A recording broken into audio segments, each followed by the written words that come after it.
TV हो या fridge, नाम तो एलजी का ही होता है। अब स्टॉक मार्केट में भी रंग जमाना चाहता है।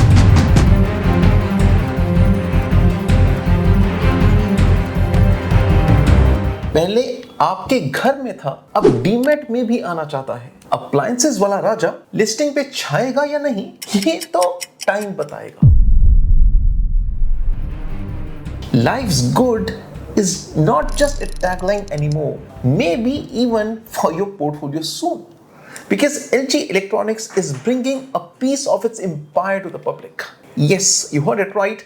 IPO time for this Korean consumer durables king. But wait, it's not a fresh fundraising. It's an offer for sale. Understand, it's an offer for sale in which nothing comes to the company. The entire money goes to the existing promoters / investors. अगर आप इसका prospectus देखेंगे company का, it says that it's an entire offer for sale of these many shares of this company. And if you go to any of the websites, you talk of LG Electronics, ये 11,607 rupees raise कर रहे हैं and the entire money is an offer for sale for these many shares. ठीक है, ये 7 अक्टूबर को शुरू हो रहा है and 9 अक्टूबर का क्लोज करेगा, लेकिन सारा का सारा पैसा it is an offer for sale, it's not a public issue. तो इस चीज का क्लैरिटी होना चाहिए।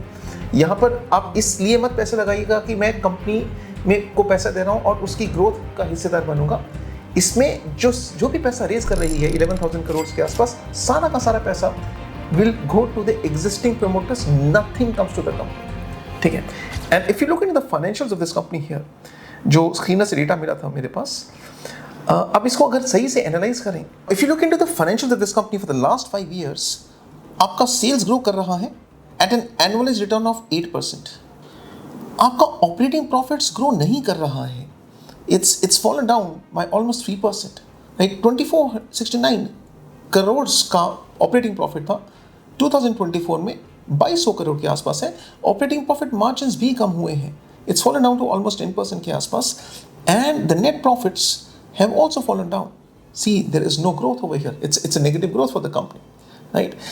Company अगर आप ओवरऑल देखेंगे तो कुछ भी रिटेन नहीं करती है अपने पास। They do not retain anything.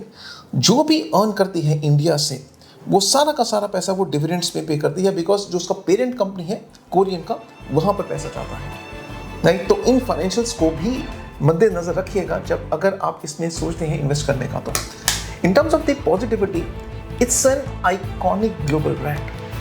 Financials ठीक ठाक है, पोर्टफोलियो काफ़ी डाइवर्सिफाइड है और कॉर्पोरेट गवर्नेंस क्लीन है, इमोशनली स्टिकी प्रोडक्ट लाइन है। मम्मी भी ये एलजी लेकर आई थी मेरी, ठीक है, लेकिन when it comes to risks, it is complete offer for sale, it's not a public issue. So there is nothing in terms of the fueling of growth from the capital that it is being infused with this public issue.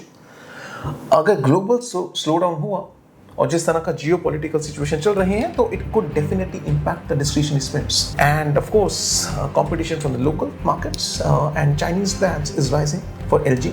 It used to be just LG and so many other brands, but अभी ऐसा नहीं है। Now LG is one of the so many other options which we as consumers have. ठीक है, in terms of volatility in the currency is also a thing for it, क्योंकि ये अपने products को multiple countries में sell करती है, so valuations will be the key. But अगर product smartly priced होगा, this could be India's next FMCG like defensive stock.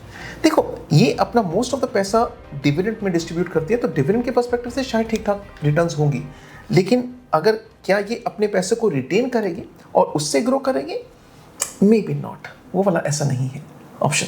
ठीक है, तो ये आईपीओ पैसा रेज नहीं करेगा, बस एक नया चैप्टर लिखेगा। पेरेंट कंपनी बेचेगी स्टेक, मार्केट लेगा इसका टेस्ट। अगर भरोसा ब्रांड का और वैल्यूएशन हो best, so should you buy? If you believe in the brand that has stood the test of times, if you believe that fridge में पैसा बनाना है, maybe LG deserves a look in your DMAT lineup. But as always, do your homework. Valuations, intent, sector view all matter.